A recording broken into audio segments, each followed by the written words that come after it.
Bismillah, Assalamualaikum warahmatullahi wabarakatuh. Alhamdulillah, wassalatu wassalamu ala rasulillah wa ala alihi wa sahbihi man wala wa taba'a huda. Alhamdulillah, kita lanjutkan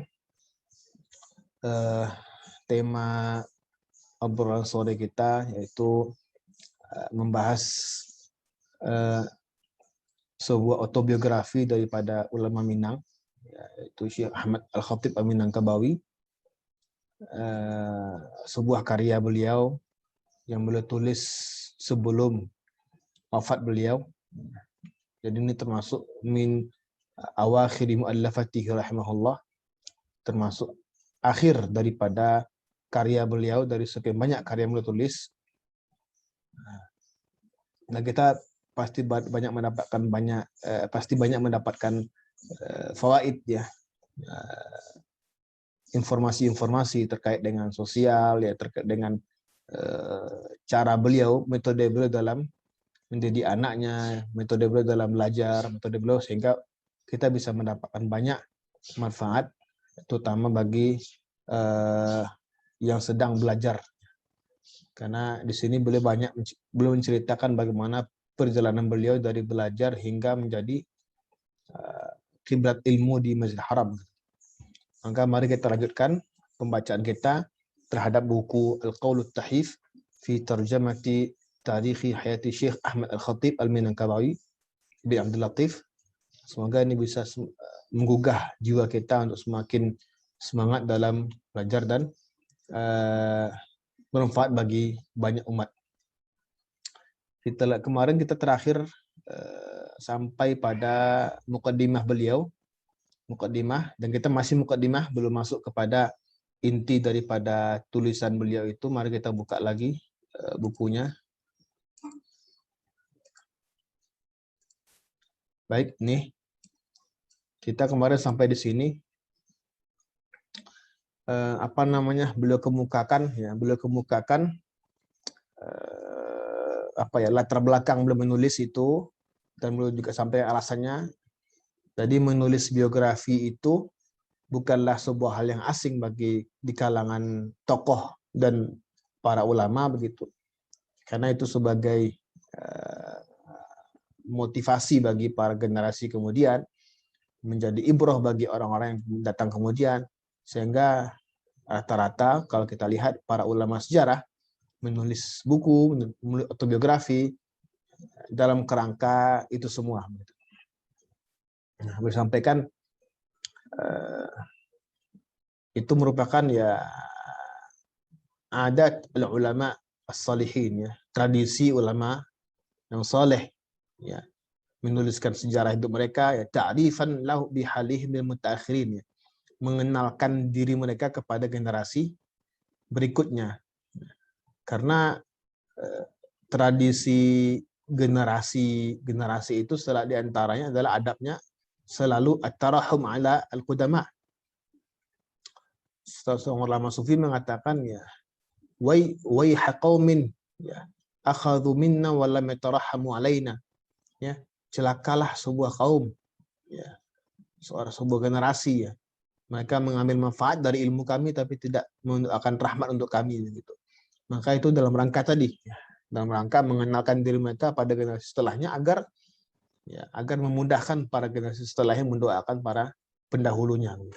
Watahaddusan lahum bi ni'mah, menceritakan nikmat yang kita dapat itu merupakan juga sunnah ya. Wa amma bi ni'mati rabbika fahaddits, adapun nikmat yang kamu peroleh daripada Tuhanmu maka ceritakanlah ya, agar sama-sama didoakan oleh semua orang ya. Kemudian liyaqtadiya bihim fi ahwalihim allati ra'auha minallahi a'dhamu ni'mah. Jadi orang-orang yang melihat nikmat-nikmat itu ada pada kita, sehingga mereka juga ya termotivasi untuk meraihnya dan mencapainya. Baik, di sini kita lanjutkan. Ya. Jadi tujuan beliau menulis itu di antara yang terakhir ini adalah kata beliau ini. Ya. Aradtu al-intisab bihim. Ya. Jadi mengingat itu semua, maka saya menulis biografi saya ini, kata beliau, dalam rangka mengikuti tradisi mereka, tradisi para ulama itu. Wa illam akum minhum, kendati pun saya bukan bagian dari mereka. Ini bentuk ya tawadhu'an minhu rahimahullah taala. Ini dalam rangka wujud tawadhu' beliau, karena tidak ada hasilnya, tidak ada baiknya kalau seorang ulama tidak memiliki sifat ketawaduan begitu. Nah, karena Al-Arif Billah Ibn Athaillah Sekandar rahimahullah itu menulis sebuah hikmah yang luar biasa ya. Man tawadhu'a lillahi rafa'. Ya. Siapa yang bertawadhu karena Allah, maka Allah akan mengangkat dan memuliakannya. Dan ini warid ya, ini banyak kita lihat di dalam seluruh biografi para ulama gitu. Ya. Imam Syafi'i misalnya, beliau mengatakan dalam bait-bait syairnya, uhibbus salihina wa lastu minhum. Ya. La'alli analu bihim syafa'ah. Wa akrahu man tijaratuhul ma'asi wa in kuntu qalilal bid'ah. Ya. Aku cintai orang-orang soleh dan aku bukan bagian dari mereka. Wa minhum ya. Nah, dia bagian dari orang soleh gitu. Maka ini kita selaku pelajar, selaku penuntut ilmu mesti mengambil contoh, berqudwah kepada para pendahulu kita ini dalam rangka ya nilai-nilai tawadhu itu ada pada diri kita.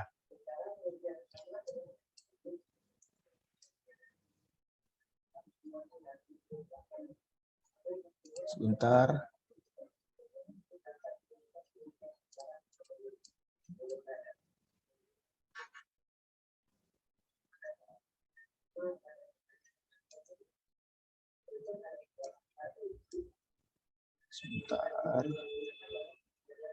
Sebentar.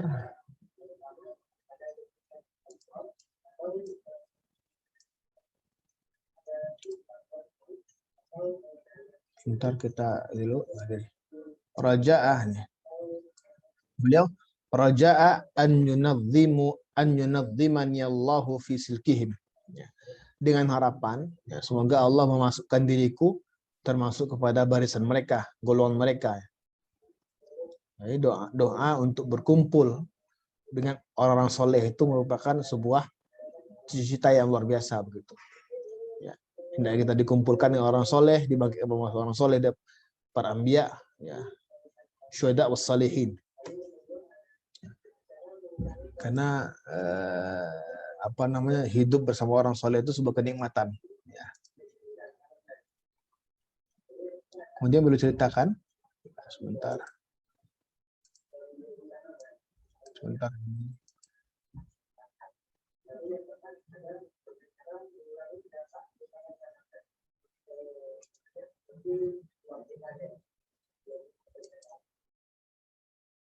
Sebentar, masih kita itu. Sebentar kita tutup dulu.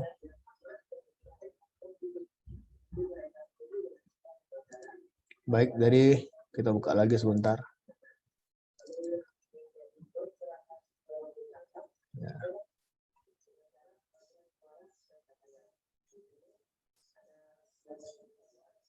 Ya.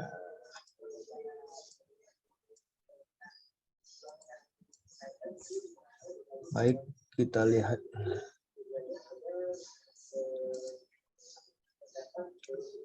Ini kita lanjutkan. Jadi beliau punya harapan besar ya, agar kemudian dimasukkan kepada golongan orang-orang soleh begitu.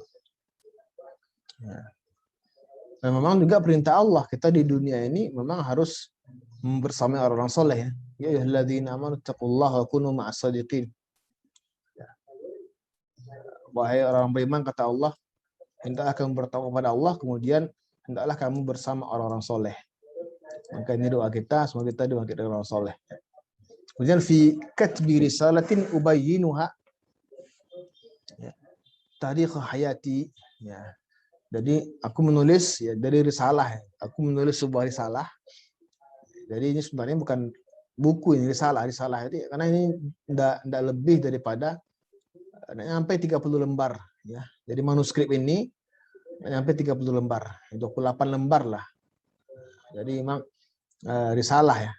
Kalau kalau sampai 100 lembar itu bisa disebut dengan kitab. Namun ini sedikit ya risalah.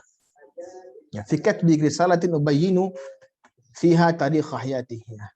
Jadi pada ya lembar-lembaran risalah ini aku tulis padanya pada risalah itu tarikh hayati, sejarah hidupku. Ya. Untuk apa gunanya? Ini harap lihat. Tadhkiratan li auladi. Jadi ini yang pertama harapan beliau ya. Tadhkiratan li auladi. Kita nanti bakal menemukan di risalah ini sebuah curhatan beliau begitu, karena memang beliau punya 3 anak. Yang pertama itu Abdul Malik, kemudian lupa saya yang kedua, kemudian yang terakhir itu Abdul Hamid. Beliau punya harapan besar kepada 3 putranya ini untuk mengikuti jalannya beliau begitu, belajar menuntut ilmu dan menjadi seorang alim. Namun apa yang dikata 2 orang anak pertamanya, anak pertama dan kedua itu jadi politikus ya. Abdul Malik pindah ke Mesir dan jadi politikus di sana, dan begitu kemudian, dan yang si bungsu juga Abdul Hamid ya, Syekh Abdul Hamid di awal-awal hidupnya juga tidak mengikuti jalan ayahnya ya. Kemudian beliau akhirnya mendapatkan hidayah begitu, berbalik arah dan mengikuti jalan ayahandanya dan belajar juga sehingga kemudian menjadi pengajar juga di Masjidil Haram gitu. Said Abdul Hamid bin Ahmad Al-Khatib Minangkabawi. Dan beliau merupakan Abdul Hamid ini juga merupakan duta besar pertama Arab Saudi untuk Pakistan. Jadi ketika Pakistan merdeka, beliaulah diutus oleh Raja Faisal untuk menjadi duta besar Saudi di Pakistan yang saat itu baru merdeka. Itu Said Abdul Hamid bin Ahmad Al-Khatib Minangkabawi. Beliau dikabarkan pernah juga pulang kampung ke Bukit Tinggi gitu. Tapi memang beliau tidak bisa lagi bahasa kita ya, bahasa Minang sebagainya, tapi beliau dikabarkan di beberapa salahnya beliau sangat mencintai tanah leluhurnya begitu. Kemudian wa targhiban lahum fi suluki tariqil ilmi al-mahmud. Yang pertama sebagai tazkirah untuk anak-anaknya, pengingat untuk anak-anaknya. Kemudian wa targhiban lahum sebagai motivasi bagi mereka untuk mengikuti jalannya penuntut ilmu, ya, jalan menuntut ilmu yang mulia. Ya. Wal istighala bit ta'allumi wat ta'lim. Ya. Wal istighala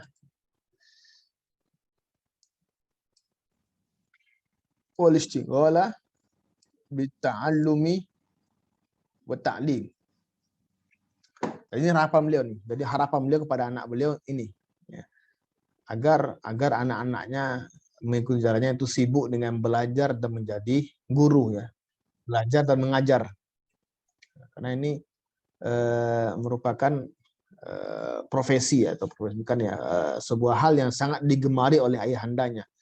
Ya, nanti di sini juga kita dapati bagaimana Syekh Ahmad Khatib Minangkabawi ini membagi waktunya, mulai dari subuh ya, habis subuh beliau mengajar di rumah, habis subuh beliau mengajar di Masjidil Haram ya, fikih sebagainya, sampai duha beliau sholat duha dan balik ke rumah dan mengajar lagi di rumahnya sampai zuhur, ke masjid lagi mengajar lagi sampai begitu malam. Jadi tidak ada waktu luang kecuali di sana beliau memanfaatkan untuk mengajar para penuntut ilmu. Kita tahu ya, beliau itu datang dari berbagai macam negara begitu. Alladzaini huma a'zamu syai'in yuqtana fil wujud. Jadi belajar dan mengajar itu adalah sesuatu yang sangat bernilai di dunia ini. Kenapa dikatakan bernilai? Ya, sangat agung ya, karena memang mengajar dan belajar itu tradisi orang soleh begitu ya. Ya. Kalau sedekah harta, sedekah jariah, kalau sedekah jariah itu dia hanya diartikan sebagai harta, maka orang-orang miskin tidak punya peluang untuk memberikan sedekah jariah. Ya. Tapi karena sedekah itu luas sekali maknanya, oleh karenanya ya mengajarkan pengetahuan juga termasuk sedekah jariah. Ya. Maka para ulama mengatakan zakatul ilmi ta'limuhu. Zakatnya ilmu itu adalah dengan mengajarkannya. Ya. Li'anna bihima, ya. Karena dengan dua hal tadi, dengan belajar dan mengajar, ya, tahsulu imaratul awqatul yaumiyah. Ya, kita bisa memanfaatkan waktu-waktu kita secara positif. Ya. Ya, orang kalau sibuk belajar mengajar, maka tidak ada waktu yang terbuang. Ya, sibuk memberikan kebaikan, tidak ada waktu yang terbuang. Ini kan kontras ya, kontras dengan kehidupan kita sekarang. Ya, mungkin banyak waktu terbuang, sebagainya, hal yang sia-sia yang kita lakukan, sehingga sudahlah kita tidur banyak, gitu ya, dan juga menghabis waktu dengan hal yang tidak positif. Maka sisa sekali umur kita dan waktu kita yang kita gunakan di hidup dunia ini. Sementara hisab menunggu kita. Sementara para malaikat terus mencatat apa yang kita mendokumentasikan segala apa yang kita lakukan begitu. Maka kalau perbuatan kita, aktivitas kita, semua hal yang kebaikan, maka ini justru akan memperberat timbangan amal baik kita. Ya. Wa yunajjamu minhal takhalluqu bil akhlaqil imaniyah. Ya. Sehingga ini bisa ya dengan belajar dan mengajar ini kita bisa memperoleh akhlak ya, akhlak yang baik, karena kita bisa belajar mengajar itu juga melihat guru ya, mempelajari adab atau etikanya para ulama dan sebagainya, sehingga kita bisa meraih ya mencontoh sikap akhlak yang baik ya, akhlak yang penuh iman dan penuh kebaikan. Watajannubu lirradha'il syaitaniyah. Dan dengan belajar dan mengajar itu kita bisa menjauhi diri kita daripada hal-hal yang rendahan, yang sia-sia gitu. Hal-hal keji yang syaitaniyah yang bisa menjauhkan diri kita. Karena perbuatan sia-sia itu bisa merendahkan diri kita dan mengurangi nilai diri kita. Karena a'zama 'indal insani a'zamu syai'in ya. Nilai yang manusia itu adalah pada waktunya. Ya. Nilai yang ada pada manusia adalah waktunya. Kalau waktu sudah tidak kita hargai, maka tidak ada arti diri kita ini. Wa tarku tatabbu'i bitaba'i'il bahimiyah, dan meninggalkan karakter kebinatangan. Ya, karakter kebinatangan ya susah diatur ya, tidak rapi ya, tidak tersistem ya, tidak terorganisir dan sebagainya. Ya. Yang kan kita ya, binatang aja kalau kita pandu bisa diterorganisir. Nah, kita orang yang Allah beri akal, Allah beri insting juga, masa tidak bisa mengungsikan akal kita untuk menjadi orang yang teratur dan rapi begitu. Maka dengan belajar mengajar itu bisa menjadi media kita untuk menjauhi sifat dan karakter model begitu. Ya. Fabidzalika tazku ahwaluhu.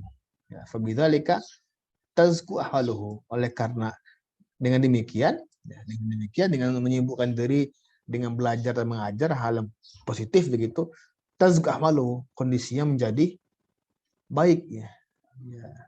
Kondisinya, keadaannya menjadi baik.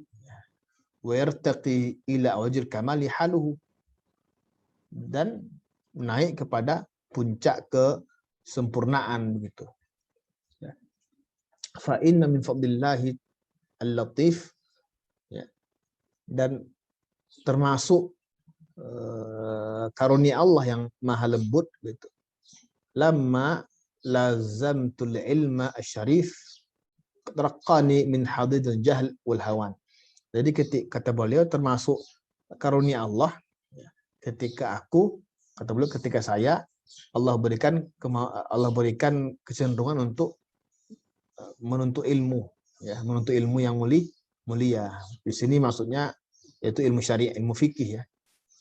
Ilmu syariah, karena beliau di antara ilmu yang awal-awal dipelajari adalah ilmu syariah. Nanti kita akan baca bagaimana ilmu apa aja kemudian yang bisa beliau awali ketika belajar.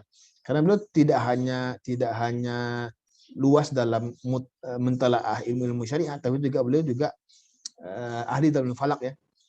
Ilmu falak, ilmu matematika dan sebagainya, dan juga bahasa Inggris gitu. Beliau juga sampai beliau datang menemui seorang orientalis ya, misionaris untuk belajar bahasa Inggris begitu. Artinya di sini kita lihat beliau seorang yang sangat haus pengetahuan gitu. Qadraqani gitu.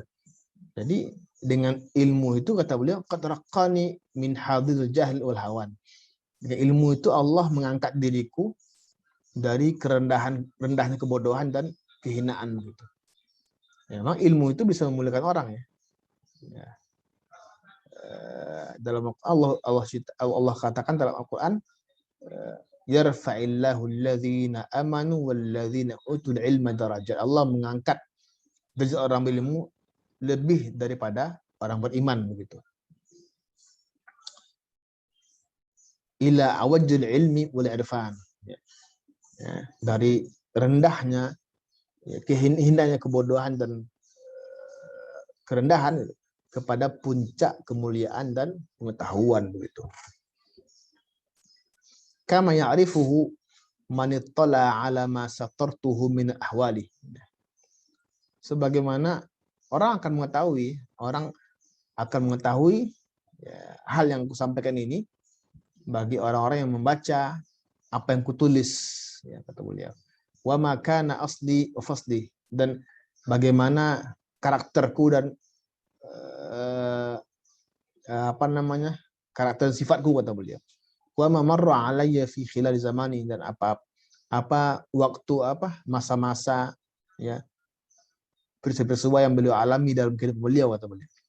Fa inna kulla dzalika bi barakatil ilmi aulani. Karena semua hal itu yang aku peroleh itu, semua hal yang saya capai itu merupakan keberkahan daripada ilmu. Fa aghmadani fi jazilil an'am.